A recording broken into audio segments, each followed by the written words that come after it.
What's up, guys? So we are back in the garage, and yes, it's been a little while, so we get some work to do on the E30, and they're going to show you guys what I'm doing. So we have a turbo.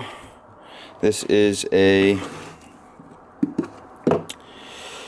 basically just an eBay turbo.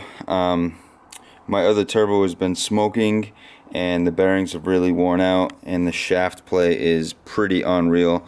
So I just ordered this one off of eBay.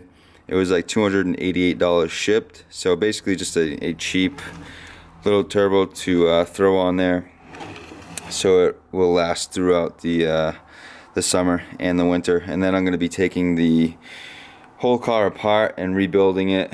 I have a whole nother motor here that's fully built that I will be putting in. So we are going to take out the Garrett turbo that I have in there now and replace it with this one. So let's get to work. Alright guys, so here is the old turbo. Obviously I got to pull all this stuff off. Filter,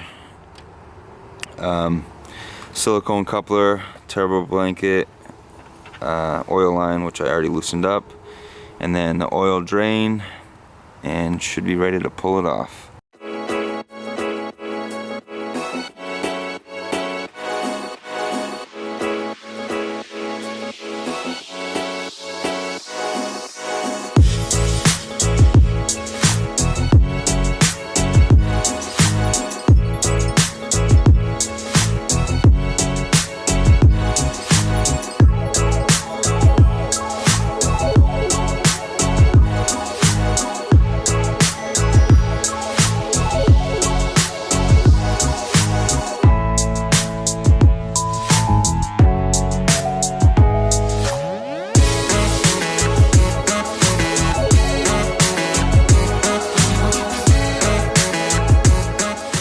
So check this out. This might be why it's making a little bit of noise. Look at the blades.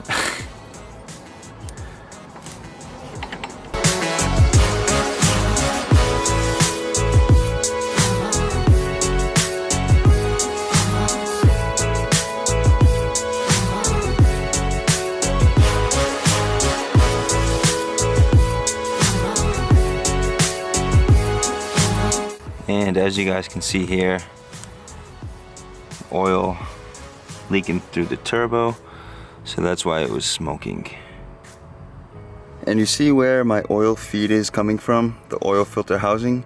Well, this location doesn't supply the turbo with enough oil, so what I'm going to be doing is pulling out the oil pressure sender right there, and I have an adapter piece that I'll be installing and running the feed line from there. Alright guys, so here's what the adapter looks like. This threads into the block. The original oil pressure sending unit threads into the bottom. And then here we have the -3 feed line that goes to the turbo. So let's go ahead and get this installed. Alright guys, an old turbo is out and the oil filter adapter is in. Let me show you guys. So there we have it. It's all installed. I put a plug on the line that came out of the oil filter housing, and now we have this adapter here. So the oil feed line will come from that fitting up here into the turbo. So let's get that turbo installed.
guys, and that pretty much wraps up today at the garage.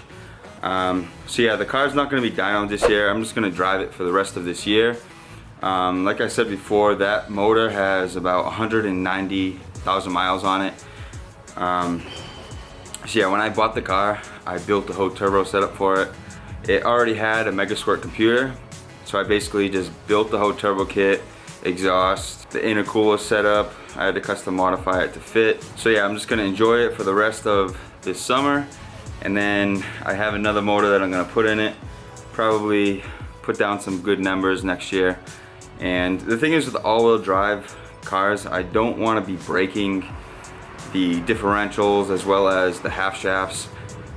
In my previous gold E30, that thing was a little sleeper. The 325IS.